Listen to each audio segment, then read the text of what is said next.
Hey, Paul, thanks for joining us today. As way of getting started, give us a little background on yourself. Hey, Brian. Yeah, thanks for having me. I Houston native, so from Houston, Texas. I've been here most of my life, although I've traveled all over the world for sales.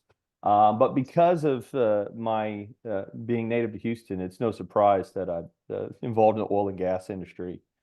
Um, so um, did undergrad at Texas A&M University, which maybe means something here in Texas, but maybe doesn't mean much outside of the state. But it was a good program and learned a lot about leadership and developed some decent skills. And then got out of undergrad and said, okay, I'm going to go work in the oil and gas industry. Had a lot of family members there, but I wasn't an engineer. So what do I do then? And a lot of people have told me growing up that I should either be a lawyer or that I should be in sales. Wow. So I said, yeah, let's not go to law school. I'm done with school for a little while. So I started working in sales, and I've been working in sales for the oil and gas industry for 15 years now. And the beginning of that was more of a nuts and bolts type of offering. I was selling physical goods that helped with pressure and flow control, some of the core pieces of oil and gas industry. And then for the last 10 years, roughly, I moved to the software side. So very interesting change there. Learned a lot, and I'm still learning. So that's a little bit about me. Somewhere in that journey, and I'd say about the last 6 years or so, I transitioned from being mostly an individual contributor to being in management, and now really for the last 5 or 6 years, I've been exclusively in a sales slash revenue leadership role. So that's a quick bio. Cool. And what do you like about sales? Why have you stuck with it? Well, I like a challenge, and that's always been a part of my personality. I played a lot of challenging sports as a youngster. I played football. I played middle linebacker, which I liked. And you kind of have to be a glutton for punishment in that type of position on the field. And turns out that's kind of the thing you need for sales. You do. So We don't I talk do like about the that enough, do challenge.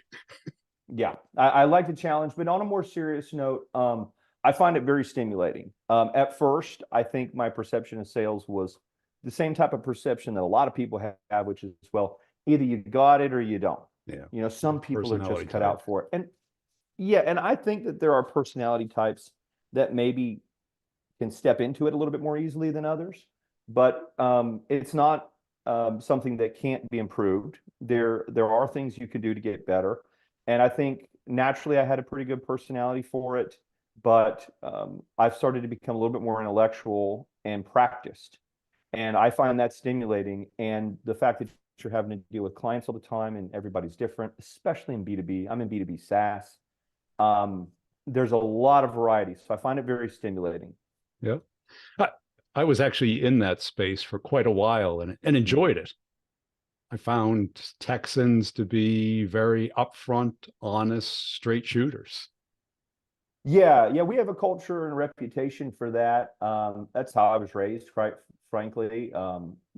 I think also the industry, those of us who work in the oil and gas industry, and I'm a lifer. I don't, I mean, who knows what'll happen, but I don't plan to leave it.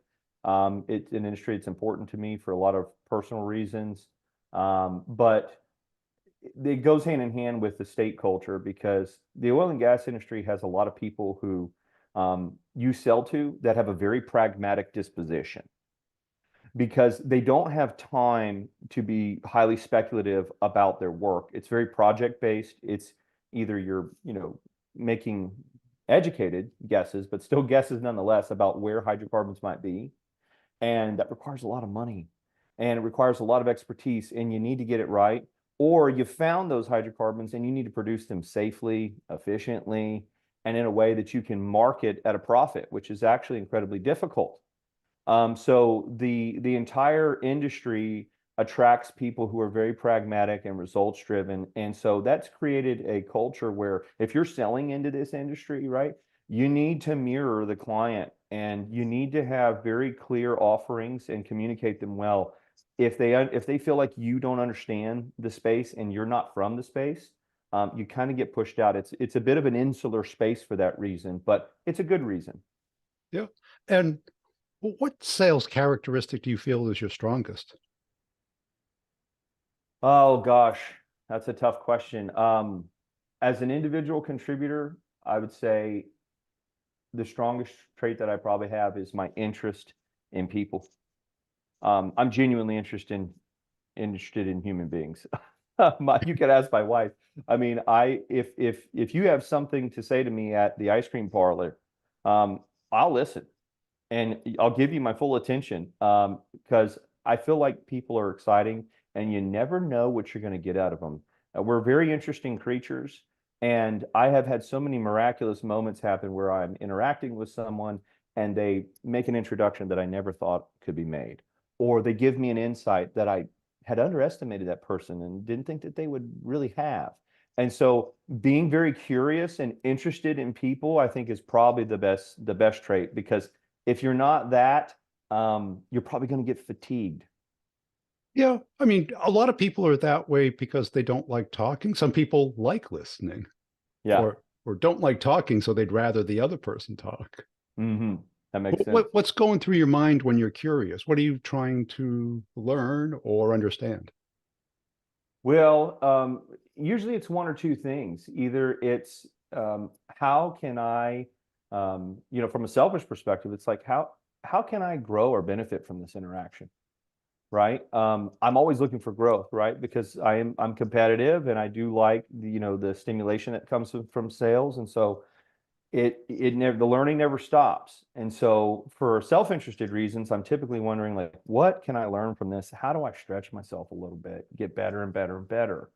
Um, on the other way, when I'm trying to give something, it's typically me wanting to understand, what the problem is, and empathetically really be able to relate and offer a meaningful solution. And so I'm trying to learn, especially in the early days, if you're like launching a product, one of the things I'm trying to learn with my curiosity is, how viable is this? How do we talk about it?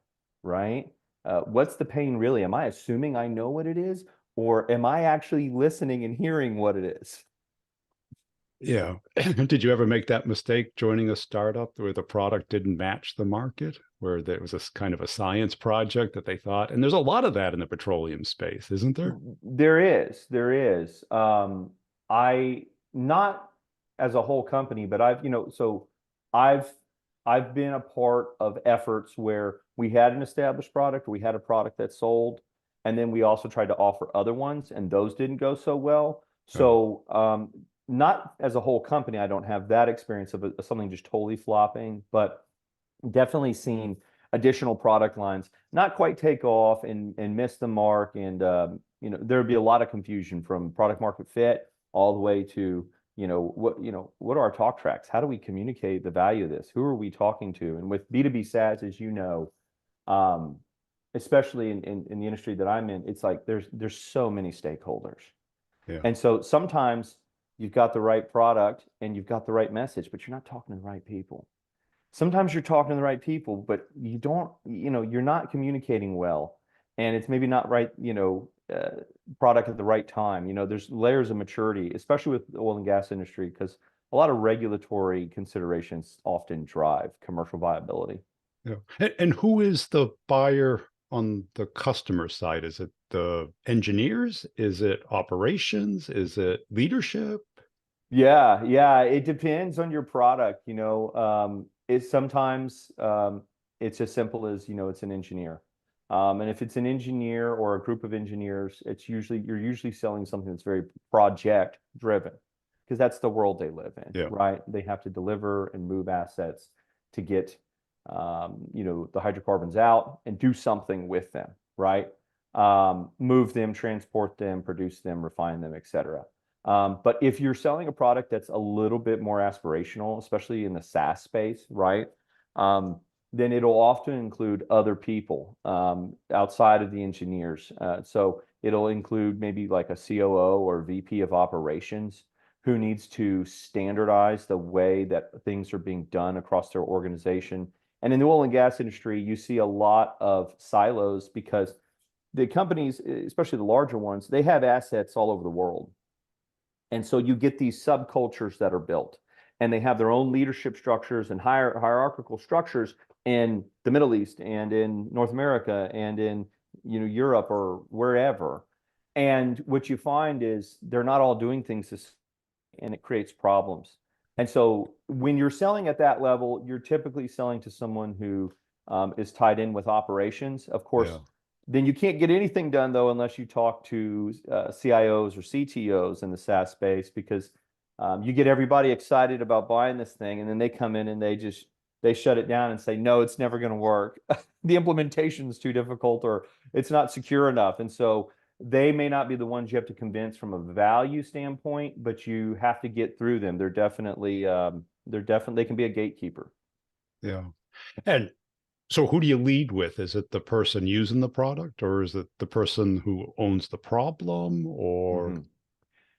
It often depends on the size of the company, right? Yeah. If it's a smaller company, typically there's a strong correlation between the size of the company and how close you can get to the person who has the day-to-day problem, Yeah. right?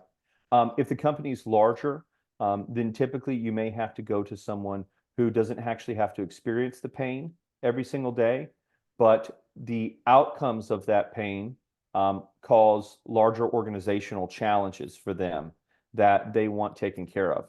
So you'll do more of a conceptual sale with that person, maybe a VP of operations, and then you'll get that person involved. And then what they'll typically say is, okay, I need my teams at the local level to test this out. And you'll move into, some sort of hopefully not too extended, but POV or POC phase, where those people get to put their hands on it and say, okay, I understand what this does.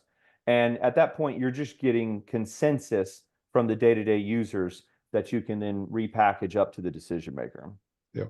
And And that's typically what I see in the larger, the companies that we work with. And it's necessary to kind of approach them that way, because some of these larger oil and gas companies, they are so big that if you don't take it one bite at a time and start with this business unit for this region and this one here, not only will you not be able to get the sort of incremental buy-in that you need, but most companies can't really support.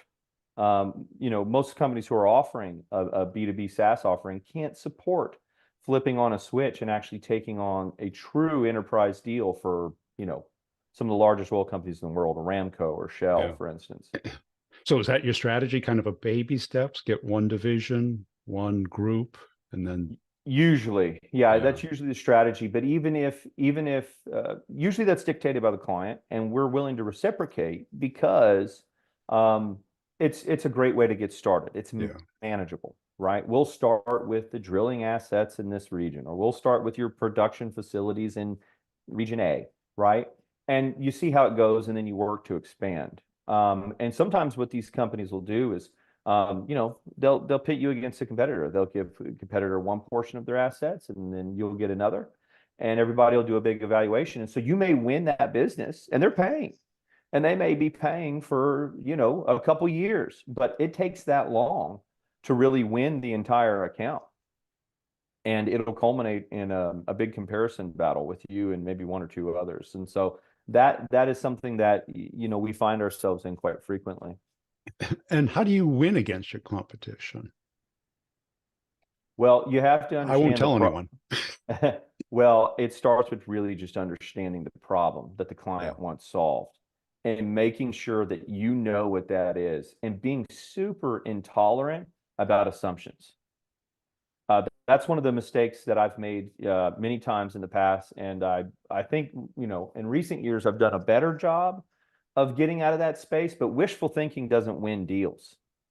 And human beings, we're all tempted, right? We want to hope for the best, right? We hope it works out, but wishful thinking doesn't win deals. And so, how do you beat the competition? You need to communicate better with the client, and you need to understand what they need better than they do. After that, that's upstream of everything else. If you know that and you're like, I know exactly what they want, everything's super clear, the outcomes have been well defined, this is what they want. If you know that, then it's just, well, how well do you run operations, right? Do you have capital, right? Can you deploy, right? Can you maintain? Can you train? What's your client success team like? Can you scale the product and its usage? Those other variables come in, but and unless you know exactly what they want and how you're delivering a solution to get rid of the pain, you're going to miss the mark. And you got to make them tell you. And I think a lot of people, and I've been in this situation too, they don't want the client to tell them because they know in the back of their mind, I think we're going to fall short. So what I'm going to do is I'm not going to ask the client to explicitly tell me where my gaps are. I'm going to hope they don't notice. And that rarely works out very well. Yeah. I think salespeople, I call it the confidence paradox, where once a sales rep becomes confident, they forget that there's certain times where they shouldn't be very confident. Right. And I think you nailed it in that sometimes they understand their requirements and they articulate them very well, but a lot of times they don't. They have a point problem that turns into, this cascading of problems that you can fix. Yeah, absolutely. And I think one of the interesting things, this has been a realization in the B2B SaaS space that me and my teams have had, and it's that you really want to be effective at sales, you need to sell internally and externally. So for instance, right, if let's say you want to understand the client's problem better, we both agree that this is very important. We need to communicate well with them. It's like, well, what role do the people who built the product play in that? Right. So we call those, our product team, right? That's a discipline that's really matured and become, at the forefront in the SaaS space for the last, 10 years, especially 20, maybe, depending on how you look at it. And so if you're a salesperson, you say, well, I got to bring in product, and I've got to let product talk to the client because, you sell the dream and they have to implement the nightmare, right? And so one way that you can understand what the client needs better is by including the right people at the right time. And that's not just stakeholders on their end, that's stakeholders on our end. So if you're doing an enterprise, B2B SaaS sale, you've been working on this thing for 6, 7, 8, 9, 12 months sometimes. You have to be really savvy at creating buy-in from a lot of people. And that includes your own stakeholders at your company. They need to understand why it's important for them to not undermine your sale by not speaking about, the offering in a certain way, but also why it's important for them to come in and supplement the effort that you've done over the last several months so that they have a great understanding of the deliverables in the first, 3 to 6 months after implementation with the client. And if you manage that the right way, you can take an internal asset like your product team who knows legitimately your product inside and out better than anyone. They built it, right? And you can turn them into sort of a sales weapon where the client's super impressed by these experts who have come in. And you are also using them as a tool to get crystal clarity on what the deliverables are and what the pain is. Right. And then what you can do is you can turn that into a roadmap and you can come back to the client and said, well, you've told us it's A, B, C, and D. That's what you want. You've met with our head of product. You've met with our experts. Right.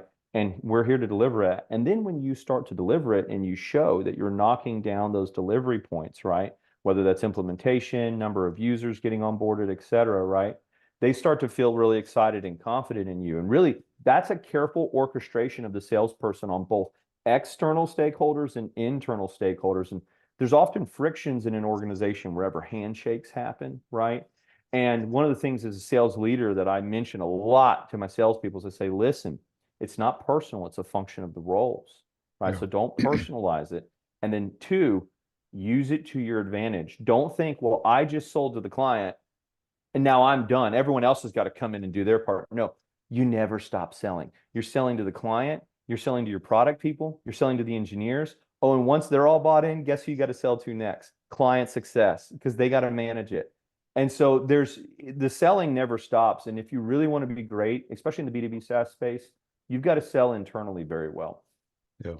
And is this something that your competition doesn't do well, or is this just put you on par? What gets you above the finish line I or think over the if finish line? you Well, that's a great question. I think a lot of it has to do with the internal culture at the company. Yeah. And so I take that very seriously, being in leadership position. Everyone's responsible for the culture at the company. But when you're in a leadership position, the onus is definitely on you and the other members of the leadership team to make sure that there's a standard that's set. And to your question, if that's done well, then the internal collaboration typically improves to such a degree that it gives you a competitive advantage. And so you have to do a bit of a with them, what's in it for me, with the people at your company, because I'm always selling, right? I'm selling to my employees on trying to get buy-in on the way we're doing things or why we do things. And one of the things I tell them is I say, look, your great collaboration, right? And your personal culture that creates wonderful relationships with the product team or the dev team or the client success team. That is another way to beat your competition into the ground. You want to beat them, don't you? And they're like, oh, yeah. And if you've got salespeople who are actually salespeople, they'll respond to that because they want to win. Yeah. Right. And so you have to frame these cultural and interpersonal interactions internal to your company as a way to build competitive advantage to your salespeople. And it's not just lip service, right? I believe that. And so I wouldn't say it's table stakes because I don't know that ubiquitously it's done very well. It's a tremendous challenge. It's hard. But if you do it well, I do think it puts you ahead of the pack. It does, because it kind of bonds the two companies together. Right. And it surfaces so much more. And, you know, salespeople, we can learn a lot, but we're never going to be that deep. And usually when we try and go that deep, we sink, right? We kind of get in over our head. Right. So, and what do you look for in a salesperson when you're hiring? Well, they need to have a really good attitude and have a commitment to having a great attitude. I don't, one of the things that I look for in their personal culture is just, is this a person who's going to create toxicity in the environment that we have here at the organization, right? There's a lot of adjective, and that may change based on the company. Some companies maybe favor a little bit more hyper competitive. Some of them are a little bit more collaborative. I'm not saying it's a one size fits all, but in general, despite being a type A competitive person who wants to hunt, right, and carry quota, how are you going to treat people? Are you going to treat all of the people at those handshake points, right? So for the B2B SaaS example, the product and the dev team and the client success team, right? Are you going to treat them like they're lackeys who don't understand the incredible skill and agony that you've been through as a salesperson to bring them this deal, right? It's like, You've never seen that. Come on, you're no, exaggerating. never. If you're that way, then you may be darn good, you may be damn good. But if you're making my job and everyone else's job harder, then you're causing a slowdown in delivery, and especially at the closing phase of a big B2B SaaS deal. Because in the closing phase, it's like, I need so much help. I need finance, I need legal, right? I need product. I need product to say, yeah, that roadmap will work. We'll do it, right? I need client success to start interacting and prepping. I mean, I need a lot of people to get involved, just internal to our company, not to mention all the other stakeholders. So if your personal culture is grinding the organizational mechanism to a halt, that is a deal breaker. We can't have you, even if you're great. And then right after that, I look for humility and coachability, right? They kind of go hand in hand. If you can't humble yourself to learn something, it's probably not going to work out, because we need people who are dynamic and who are willing to learn and want to learn, right? So like the best salespeople that I've ever worked with, typically without being prompted, they always go, hey, give me some feedback. They don't hide and go, well, I hope I did great. They will come to you and insist. And if you're kind of being a lazy leader and you go, no, everything was great, right? But that's never the case. There's always something, right? But if you do that and you say, oh, well, everything's great, they'll go, I want to know, right? And you can get that in the interview process. You can tease that out with a series of questions or some role plays and see if they want to be coached, and if they're insistent on getting feedback. And if they are, that's a good sign. It is, but it's hard to find, isn't it?